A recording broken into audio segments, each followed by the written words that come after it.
Q hub TV में स्वागत है आप सबका।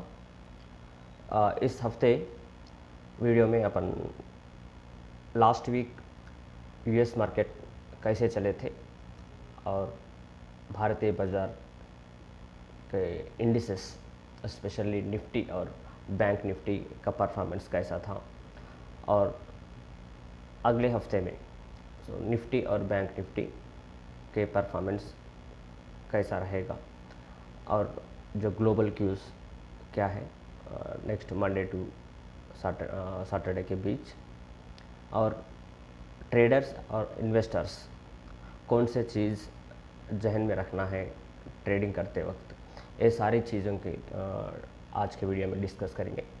पहला अपन लास्ट वीक यूएस मार्केट का परफॉर्मेंस ऑब्जर्व करें तो फर्स्ट अपन लास्ट वीडियो में डिस्कस करे थे एफओएमसी मीटिंग है और फेड इस बार 1 क्वार्टर इंटरेस्ट रेट हाइक कर सकता, मीन्स 25 बेसिस पॉइंट का हाइक था, वो ऑलरेडी अपन डिस्कस करे थे।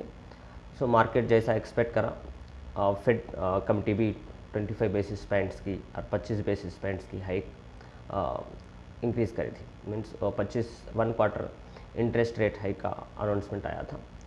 सो अपन एक बार यूएस मार्केट के बाज़ार ऑब्जर्व करें तो जब तक फेड कमिटी चेयरमैन का जो 1 quarter basis interest rate hike का अनाउंसमेंट हुआ था, सो पूरे इंडिसेस नास्डैक हो, डाउ जोन्स हो, S&P 500 एक हरे निशान में ट्रेड हुए थे।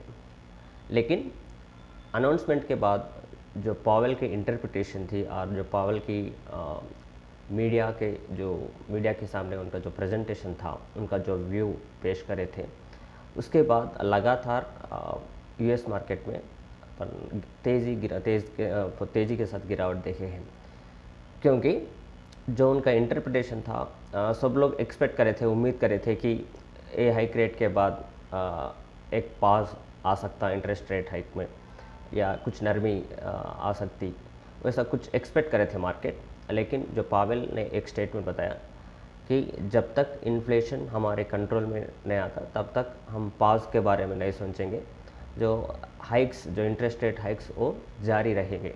सो इस स्टेटमेंट आने के बाद लगातार अपन एक बड़ी गिरावट देखे हैं पूरे इंडिसेस में।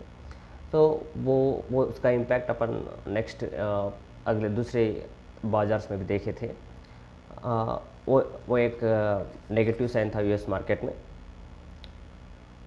और यूएस मार्केट की परफॉर्मेंस देखे तो सो लास्ट वीक एक नेगेटिव परफॉर्मेंस थी। उसके वजह दो थे, एक तो फेडरल रिजर्व कमेटी के चेयरमैन के कमेंट्री और वहाँ के अर्निंग्स, कॉरपोरेट अर्निंग्स भी कुछ ठीक ठाक नहीं थे। सो डाउ जोन्स तकरीबन 500 पॉइंट्स नेगेटिव में क्लोज हुआ था। पूरा वीक का परफॉर्मेंस अपन एक बार एनालाइज करें तो S&P 500 एक 50 पॉइंट की गिरावट देखे अपन, नास्डैक ऑलमोस्ट सेम।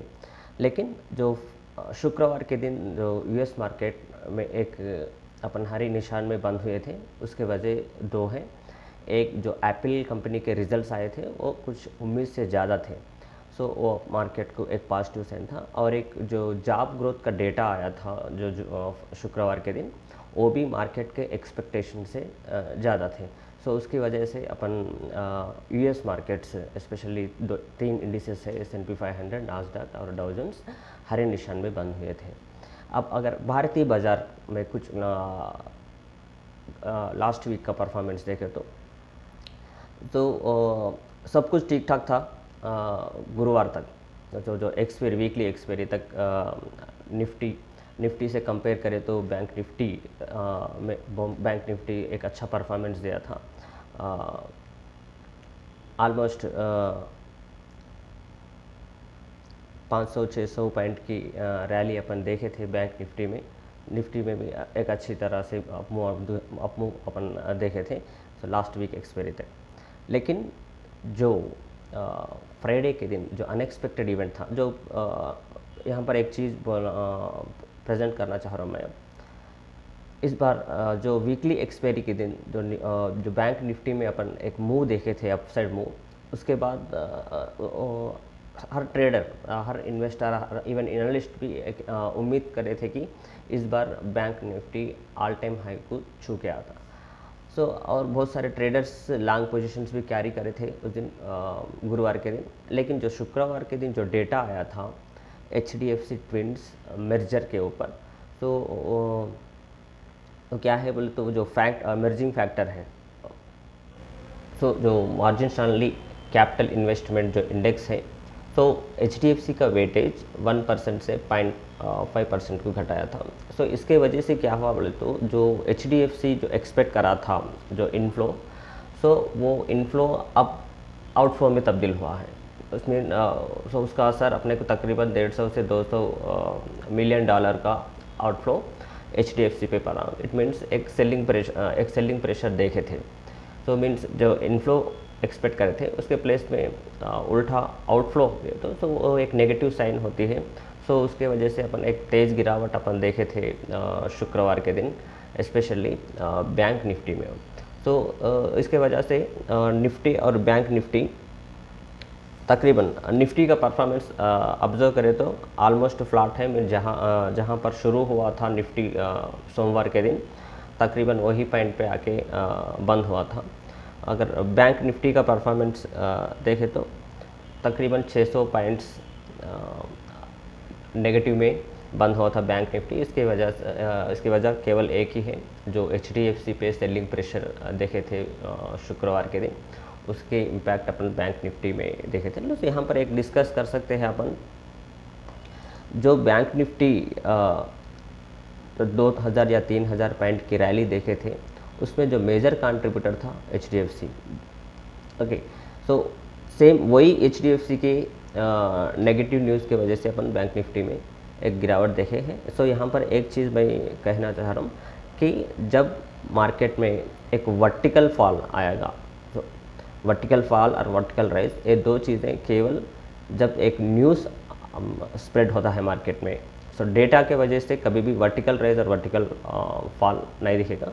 केवल news, sudden news, unexpected news, वो पॉजिटिव हो या नेगेटिव न्यूज़, वैसे न्यूज़ आए जब अपन ऐसे मूव्स देख सकते हैं। लेकिन ऐसे जो फॉल हो या राइज हो, एक लॉन्ग लास्टिंग नहीं रहते। मीन्स जो गिरावट अपन देखे हैं शुक्रवार के दिन, मे बी वो इन नियर टर्म में फिर रिकवर हो सकता है। वहाँ पर कभी भी हिस्ट्री अपन ऑब्जर्व करें तो जो वर्टिकल राइज और वर्टिकल फॉल लॉन्ग लास्टिंग नहीं रहते हैं।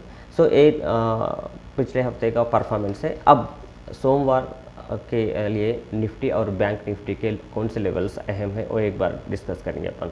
सो निफ्टी तकरीबन एक इम्पॉर्टेंट सपोर्ट के पास क्लोज हुआ, वो है 42,661। अब जो अगला बहुत बड़ा सपोर्ट है वो है 42,454। ये एक अच्छा सपोर्ट जोन के जैसा काम करेगा अगले बार। अगर बैंक निफ्टी 42,454 ब्रेक हुआ तो अब अपने को अगला सपोर्ट 41,980 के लिए डोर्स ओपन हो जाएंगे। अगर वहाँ से 41,980 भी ब्रीच हुआ, देन अपन 41,714 के तरफ भी बैंक निफ्टी मूव हो सकता। अगर मैं यहाँ पर सजेशन ट्रेडर्स के लिए, अगर फ्रेश एंट्री जो बनाना चाहते हैं, वो ओनली मार्केट 43,000 के ऊपर बंद हुई तो ही मैं यहाँ पर सजेस्ट करूँगा ट्रेडर्स को लॉन्ग पोजीशन कैरी करने के लिए। 43,027 ए लेवल है, वहाँ पर जो 20 डेमा प्लेस हो गए हैं। सो जब तक बैंक निफ्टी 43,027 नहीं होता, तो मैं यहाँ पर लॉन्ग पोजीशंस कैरी करने के लिए सजेस्ट नहीं करूँगा। और पुट कॉल डेटा देखें तो बैंक निफ्टी अपने को सपोर्ट 42,500 एंड 41,500 सपोर्ट है। यहाँ पर पुट राइटर्स कुछ प्लेस होके हैं। रेसिस्टेंस 43,500 के पास ज़बरदस्त कॉल रेटिंग हुई है। 43,000 के लेवल पे तकरीबन 1,58,062 कॉल रेटर्स प्लेस हुए हैं। 43,500 के पास 1,75,869 के कॉल रेटर्स प्लेस हुए हैं। सो ये है। सो निफ्टी से कंपेयर करें तो बैंक निफ्टी थोड़ा वीक है चार्ट के ऊपर। लेकिन अगर बैंक निफ्टी में एक अपमूव तभी दिखेगा जब HDFC में सोमवार या मंगलवार के दिन रिकवरी है। अब फिर सोमवार मंगलवार में भी अगर HDFC पे रिकवरी नहीं दिखेगी सो देन बैंक निफ्टी और निचले स्तरों को छू सकता है। ये है बैंक निफ्टी की तस्वीर। निफ्टी तो बैंक निफ्टी से कंपेयर करें तो निफ्टी थोड़ा बहुत स्ट्रांग है चार्ट के ऊपर, क्योंकि अभी भी निफ्टी 18,000 का लेवल होल्ड कर चुका है। अब फ्रेश लॉन्ग पोजीशन 18,125 के ऊपर ही बन सकता है। जब तक 18,000 होल्ड करेगा, ये बाय एंड डिप्स की स्ट्रैटेजी है निफ्टी में ऊपर। अगर 18,000 लेवल टूट गया तो और अगला सपोर्ट 17,969 यहाँ पर सपोर्ट है। अगर 17,969 भी अगर टूटा तो 17,877 तक निफ्टी जा सकता है। सो लॉन्ग पोजीशन और बुलिशनेस तभी आएगी तब निफ्टी 18,124 के ऊपर बंद होता है, तभी अब मैं ट्रेडर्स के लिए लॉन्ग पोजीशन कैरी करने के लिए सजेस्ट करूँगा। अगर 18,124 का अगर नहीं क्रॉस करेगा, मैं ये जस्ट इंट्राडे के लिए सजेस्ट करूँगा निफ्टी। अगर एक बार next week global cues observe करें तो मंडे कंज्यूमर इन्फ्लेशन एक्सपेक्टेशंस अप्रैल मंथ के स्टैटिस्टिक्स एक्सपेक्ट कर सकते हैं। ट्यूसडे यूएस में केवल थोड़े कंपनी के अर्निंग्स रिपोर्ट्स आने वाले हैं। वेडनेसडे के दिन एक important data that is consumer price index inflation के स्टैटिस्टिक्स रिलीज़ होने जा रहे हैं। ये एक इम्पॉर्टेंट ट्रिगर है मार्केट के लिए, क्योंकि जो इसके जो स्टैटिस्टिक्स FOMC मीटिंग में जो आउटपुट आया था उसे सिंक हो सकते हैं। अगर CPI इन्फ्लेशन डेटा अगर पॉजिटिव आए तो मीन्स जो इन्फ्लेशन अगर कंट्रोल में है जैसा इंडिकेशंस अगर आए तो वो एक पॉजिटिव साइन हो सकता है US मार्केट के लिए और अगले दूसरे मार्केट के लिए भी। सो थर्सडे के दिन PPI इन्फ्लेशन डेटा और एक इम्पॉर्टेंट स्टैटिस्टिक्स थर्सडे आने वाला है।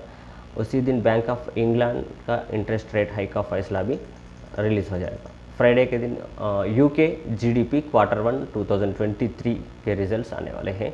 सो नेक्स्ट वीक भी US में थोड़ा इम्पॉर्टेंट स्टैटिस्टिक्स OB CPI और PPI के डेटा आने वाले हैं, तो यहाँ पर ट्रेडर्स ये कंसिडर करना है।